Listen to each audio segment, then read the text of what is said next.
I got this set up. It's a Honda 4. Got a bucket set up. In order to get the bucket to where the water intake is, I had to raise the bucket. I had to take the front casters off, and then I just put them on rubber blocks to bring it down. And I had to take the pin out of here in order to get the shaft going straight up and down.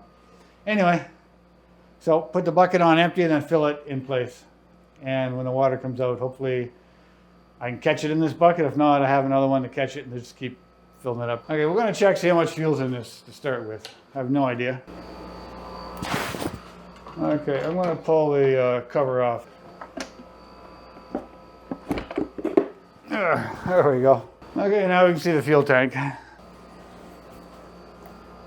Okay, his fuel's down to here. It's enough to run it. And it's supposed to be non-ethanol. I'm just going to add a bit of fuel and a bit more and some seafoam to it. I got seafoam in the fuel I'm going to put in, and I'm going to just a bit more for the gas we got here. This is fresh fuel, non-ethanol with seafoam. And he told me he used non-ethanol. A lot of people like to drain the carbs and everything down. I don't. I leave the carb full, the fuel line full, the fuel pump full. As long as you got non-ethanol, it's actually better for the carburetor. It doesn't dry out, and I've never had a problem in years, and I've been doing this for years, where I had to take a carburetor apart because I left non-ethanol fuel in it. And we'll add a bit more seafoam to it because the gas he had in there didn't have it in. Not much, it's a small tank. Seafoam's good as a stabilizer, plus it also has lubricating value, so it keeps your fuel pump diaphragms all nice and lubricated so they don't dry out. Your carburetor float so it doesn't dry out. Okay, we'll get that back on. Open the vent. Let's give an overall check. Make sure everything's there. Make sure the oil's full. Like I said, it is a 4-stroke. Fuel filter looks clean. Linkage is all good. Pretty clean motor. The oil's full. Right to the top of the hash. Like I said, the engine's straight up and down right now. And a lot of times I have to go and check the manual. I have it in the house. I just screw it all the way down. Normally you don't. I will check the manual and let you guys know for sure. But you take a look, you just put it to the top of the threads without screwing it down, and it's right at the top of the hash. So that means this engine is full of oil. Now if you screw it down and take it out, you'll show way over. I will go and check the manual, which is on my laptop. But for now, we're going to get it running. Give it a little shake to get the seafoam mixed into the fuel, and then get that run through. Keys in, chokes on, lanyards in. Make sure the fuel's turned on. Fuel switch is fuel levers over here. This one here. Make sure you're in neutral. Fuel is on over here. It's off over here. And we'll move back to the other side. I'm going to start it just a little off idle.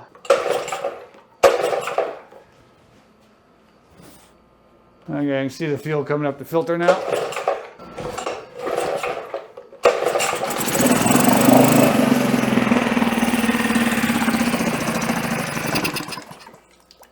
Okay, let's see if we get the other bucket over there.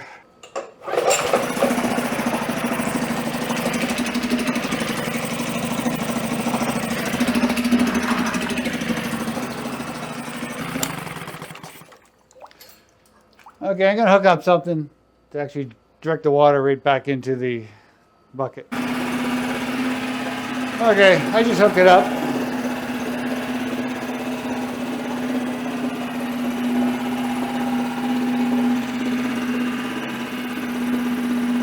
It's off a plastic bucket, hitting that, going back into the bucket. It's held on by... We'll let that run for about 15 minutes, and we'll be back. Okay, it's been running 15 minutes. I'm going to take fog and oil. I'm going to fog it now.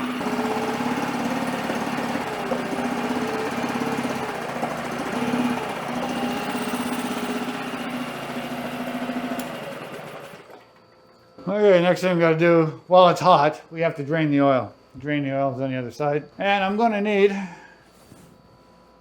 this to drain the oil. This is actually what it's for, is stuff like this, draining oil. It's let me see if I got a container here. So what this actually is it's a jug like this, and I just cut the corner of one out, and I've been using that for years. Just like the drain on this is right here, so I got to come in here and drain it into a bucket so it doesn't fall all over this stuff or down the side of the engine.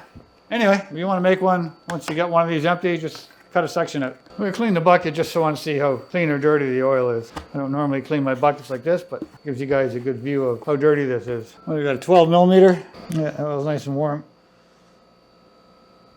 Yeah, let's grab a couple of rags and clean all this up. And the torque spec for that, I'll bring the camera in closer to show you what I took out. The manual says torque spec for the drain plug is 24 foot-pounds. And make sure you don't lose the crush washer that was on there. Click. Okay, 24 foot-pounds. Okay, I'll bring the camera in closer once I take this oil off my gloves.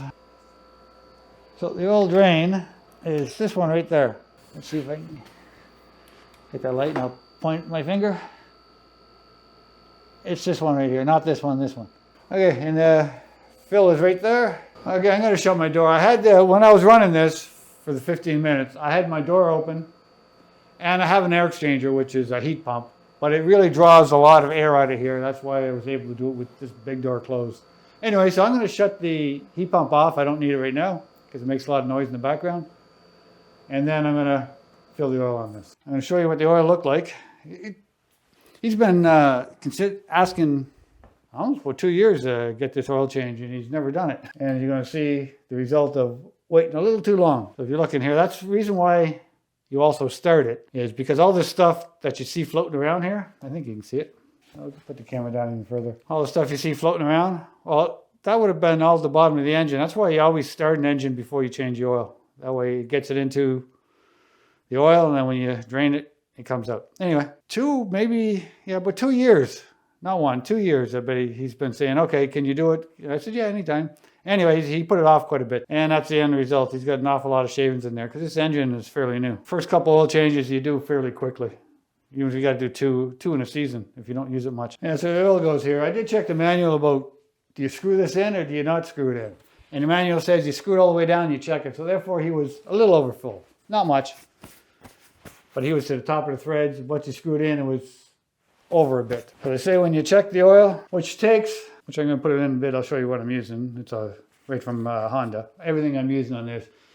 The plugs from the Honda dealer, the oil's from the Honda dealer, and the lower unit is from the Honda dealer. When you put it in, it's 550 milliliters or 18 ounces. Then you check it. Okay, so we're going to get this thing full of oil. Okay, so we're using Honda 10W30, and that's what it's recommended. Put it on the level, it's actually 550 milliliters, 18 ounces in there right now. And it's full, right on the mark. Okay, next thing we're going to do is we're going to pull the spark plug out. I'm going to put some fogging oil down here, turn it over a few times, and put a brand new spark plug in it. And it's standard 5/8 spark plug wrench. And it doesn't look too bad. So I'll put this back in the case, in a holder, and give it to him as a spare. So if he's out in the water and the other one dies, he should be good. And I'll spray some fogging oil down there.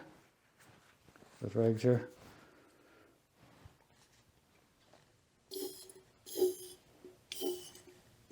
And it's not going to try to spark. It would start, but it's not going to try to spark because the lanyard's not in. And I'm going to turn the fuel off at the same time.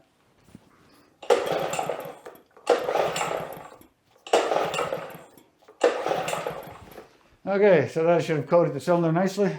Now we'll get the new plug in. New spark plug, Honda, NGK. And I don't know if you read that number. I'll read it for you if you can't. See, I'll put it close. BKR6E-E. Okay, so we'll get that in. And the gap on this plug is 0.24 to 0.28. So I'm going to go gap that and I'll be right back and put it in. Spark plug, spark plug torque. It's 13 foot-pounds. I'd have to double check that. Anything I'm saying in torques, what the manual says, you should always check yourself. And it's a brand new plug, so you got to crush this sleeve on it. And crushing the sleeve is normally half a turn to 3/4 of a turn. That's a half a turn. And it says 13 foot-pounds. Click. So now we're up here. We're just going to lube everything. And I still like using ProLab's PL100. I find it great. It lasts, it stays.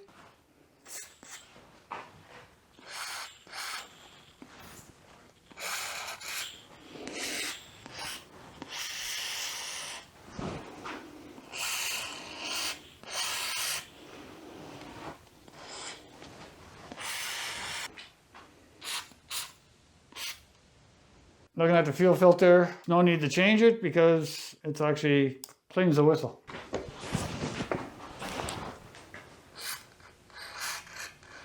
Just lube what you can see. Okay, that should be good. Now I'm just gonna grab my marine grease and grease right here.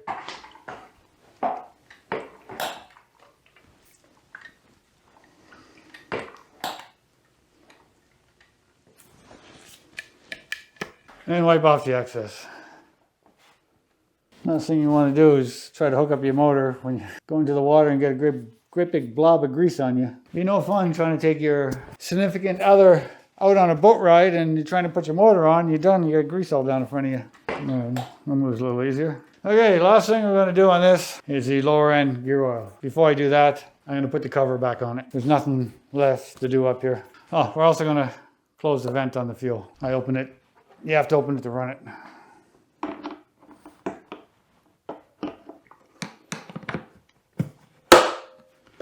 Okay, cover's back on, fuel tank's tight, vent's closed. Okay, so now we're going to get into draining the bottom end. Down here is where you drain it, and up there is where you let the air in. Not this one. This is for an adapter that goes in to run it from an adapter from Honda to run water into it. You can run it that way or flush it out if you're doing salt water and stuff. So we won't be touching this one. We just, the back one where it says oil level.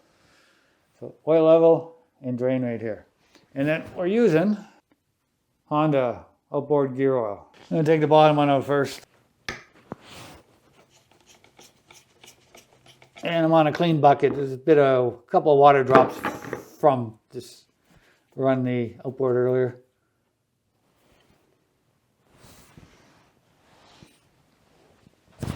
And no water in this one. That's a pleasant relief.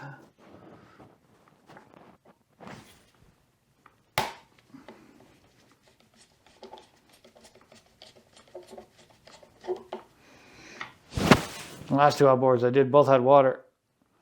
Okay, so we're going to let that drain.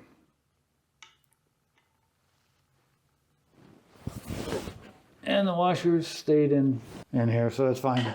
So that's going to take a while, so we're going to let that drain. And it's looking good. When I go to put it back, I'll make sure I don't lose the plastic washers. And they're in good shape. If they were bad, I'll replace them. But they're not. Okay, we're going to let that drain for a while. We'll be back. Okay, we let this sit overnight. It was getting late. I went in for dinner and I didn't bother coming back out.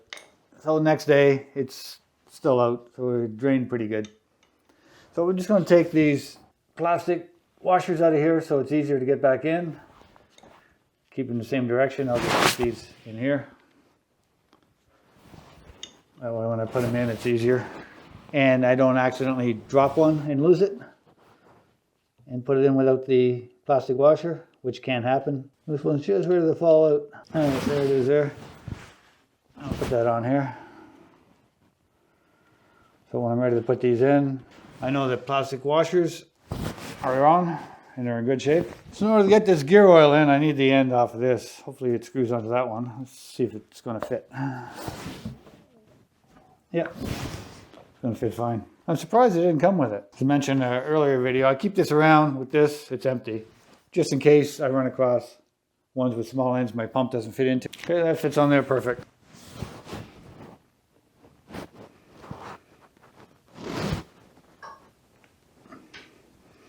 Just squeeze it from the bottom hole and wait till it comes out up here. And then keep pressure on it and get this top one in first to seal it.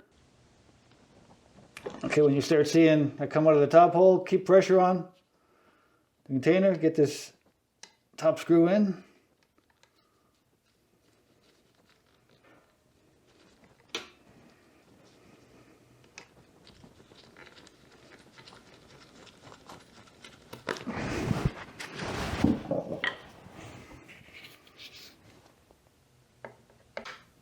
Get a little torque right down after. I'll get the bottom one, which I should have had it over.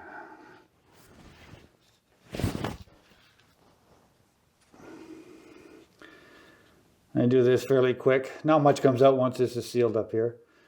So I got the plastic washer on there and get this in.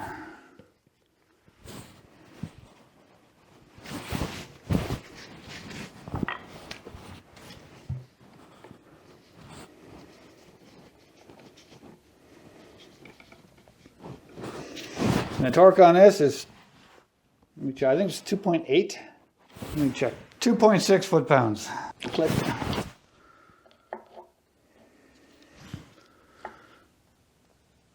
Click. And I'm just going to put this end back on this container, put the cap back on here. When you're filling from the bottom hole up, you want this container to be pretty much full because it's easier to hold the pressure on it.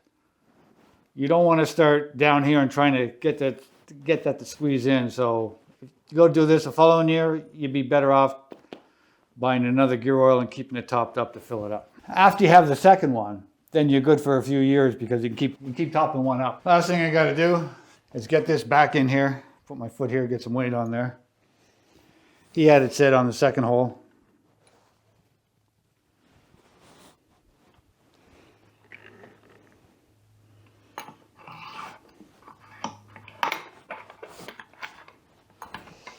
Make sure it's locked in.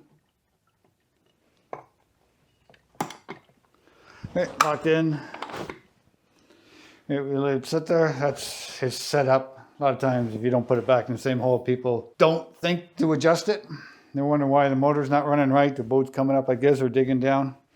Anyway, so last thing I'll do is throw the casters back in this. Okay, this is done for its winterization. This can be stored in the garage his garage for the rest of the winter.